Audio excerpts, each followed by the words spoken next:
ایک بادشاہ تھا محمود غزنوی رحمۃ اللہ علیہ. اس بادشاہ نے ارادہ کیا کہ میں اپنی رعایا کے حالات معلوم کرنے کے لیے میں نکلوں اور رعایا کے حالات معلوم کروں، چونکہ نبی کریم صلی اللہ علیہ وسلم نے یہ ذمہ داری حکمرانوں پر رکھی ہے کہ اپنی رعایا کی خیر خبر لیں. تو محمود غزنوی رحمۃ اللہ علیہ گھر سے نکلے، اپنے محل سے نکلے، جو پائی دروازہ تھا یا پوشیدہ دروازہ تھا وہاں سے باہر نکلے، لباس تبدیل کر کے، حلیہ تبدیل کر کے تھوڑی دور گئے تو دیکھا کچھ لوگ اندھیرے میں بیٹھے ہوئے گفت و شنید کر رہے ہیں. معروم رحمۃ اللہ علیہ فرماتے ہیں محمود غزنوی رحمۃ اللہ علیہ نے یہ طے کیا کہ ان کی گفتگو سنتا ہوں کہ یہ کیا باتیں کر رہے ہیں. تو کہنے لگے کہ وہ ان کے ساتھ بیٹھ گئے. یہ در حقیقت ڈاکوؤں کا ٹولہ تھا. ان ڈاکوؤں کے ٹولے کو ڈاکہ ڈالنے کی پلاننگ کرنی تھی. تو ان ڈاکوؤں نے یہ سمجھا کہ یہ جو آدمی آیا ہے یہ بھی ہمارا ہی ہے. انہوں نے کوئی شکوہ شکایت نہیں کی اور کوئی باس پرس نہیں کی. سب حلقہ بنا کے بیٹھ گئے.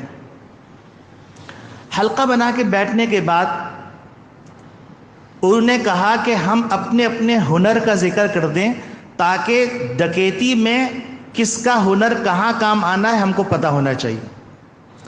تو ایک ڈاکو نے کہا بھائی میرا ہنر تو یہ ہے کہ کتا اگر بھونکتا ہے تو میں پہچان لیتا ہوں کتا کہہ کیا رہا ہے. تو انہوں نے کہا یہ تو بڑا زبردست ہنر ہے، کیونکہ ڈکیتی کے موقع پر کتوں سے واسطہ پڑتا رہتا ہے، کتے چیختے چلاتے رہتے ہیں، تو ہمیں معلوم ہو جائے گا کوئی خطرہ ہے تو ہم اس سے آگاہ ہو جائیں گے. انہوں نے کہا تم تو بڑے کام کے آدمی ہو. پھر دوسرے نے کہا کہ میرا ہنر یہ ہے کہ میں مٹی سونگھ کے بتا دیتا ہوں کہ خزانہ کہاں دفن ہے. انہوں نے کہا تم بھی بڑے کام کے آدمی ہو، بہت قیمتی ہو تم، اور خزانے کو ہمیں زیادہ تلاش نہیں کرنا پڑے گا، تم سونگھ کے بتا دو کہ تم بھی ہمارے کام کے آدمی ہو. تیسرے ڈاکو نے کہا کہ میرے اندر یہ اللہ نے صلاحیت دی ہے کہ میں نقب لگاتا ہوں، مضبوط سے مضبوط پتھر ہے اس کو نکال دیتا ہوں. انہوں نے کہا نقب لگانے کی ضرورت تو پڑتی ہے، تم بھی بڑے کام کے آدمی ہو. تو چوتھے نے کہا کہ میری صلاحیت یہ ہے کہ میں کمن ڈالتا ہوں، جتنی اونچی بھی اونچائی ہو میں کمن وہاں ڈال کے اس کمن کے ذریعے سے پھلانگ کے دوسری طرف اتر جاتا ہوں. انہوں نے کہا تم تو بالکل گرو ہو، ہمارے بڑے قیمتی آدمی ہو. پانچویں نے کہا کہ میری خصوصیت یہ ہے کہ میں رات کی تاریکی میں جس کو دیکھ لیتا ہوں اس کو صبح پہچان لیتا ہوں. اب محمود غزنوی کی باری آئی. محمود غزنوی رحمۃ اللہ علیہ فرمائے لگے کہ میری خصوصیت یہ ہے کہ جب کسی کو پھانسی کے پھندے کی طرف لے جایا جا رہا ہوتا، اگر میں نے داڑھی ہلا دی تو اس کے پھانسی کا حکم منسوخ ہو جاتا.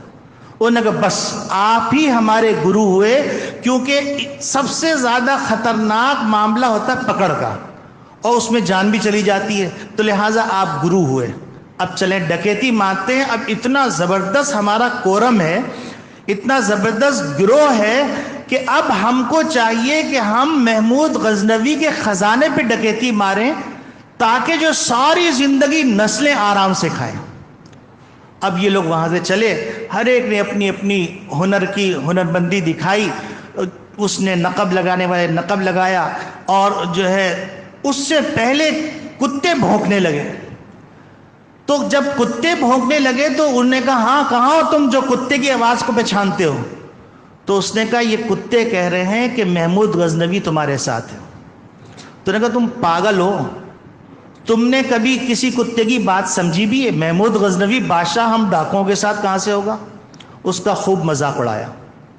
مذاق اڑا کر جو ہے چپ ہو جاؤ، چلو ڈکیتی ماری. ڈکیتی مار کے ان کو اطمینان تھا کہ کیونکہ گرو ہمارے ساتھ ہے، تو انہوں نے سارا سونا وونا لوٹا اور گٹھری باندھی اور جا کر سو گئے کہ اب صبح تقسیم کریں گے، کوئی پریشانی کی بات ہی نہیں ہے.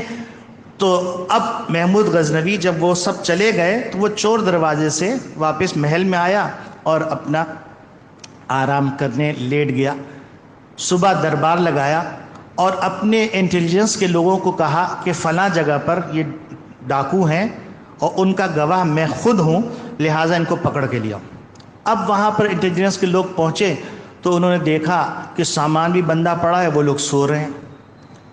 اب چھاپا بالکل پرفیکٹ تھا، پکڑے گئے۔ پکڑے جانے کے بعد وہ وہاں سے لائے محمود غزنوی کے دربار میں، تو محمود غزنوی نے کہا چونکہ میں اس کا عینی گواہ ہوں لہٰذا ان سب کو پھانسی دے دی جائے۔ اب تو سب کے رنگ فخ اور جو ہے کپ کپی طاری ہو گئی۔ اب ان کو لے جانے لگے تو وہ آدمی جو رات کی تاریکی میں پہچانتا تھا، اس کے منہ پر کبھی ہیبت طاری ہوتی اور کبھی راحت اور سکون کا اثر آتا۔ ہیبت اس لیے ہوتی ہے کہ پھانسی کا فیصلہ ہے، راحت اور سکون اس لیے کہ وہ پہچان چکا تھا کہ جو چھٹا آدمی تھا وہ محمود غزنوی ہے۔ تو اس نے جو ہے کہا کہ بادشاہ سلامت، ہم سب نے اپنے اپنے ہنر کا مظاہرہ کر لیا، ہماری جان نکلی جا رہی ہے، ہم اپنے گناہوں سے توبہ کر چکے ہیں، آپ ذرا داڑھی ہلا دیجئے تاکہ ہماری جان بچ جائے۔ تو محمود غزنوی مسکرائے اور انہوں نے داڑھی ہلائی تو ان کی جان کی خلاصی ہو گئی۔ تو معروم رحمۃ اللہ علیہ اس واقعے کو بیان کر کے فرماتے ہیں کہ اللہ رب العالمین کہہ رہے ہیں کہ وَهُوَ مَعَكُمْ، اللہ ہر وقت تمہارے ساتھ ہے، تم جو کچھ کر رہے ہو وہ دیکھ رہا ہے، وہ عینی گواہ ہے۔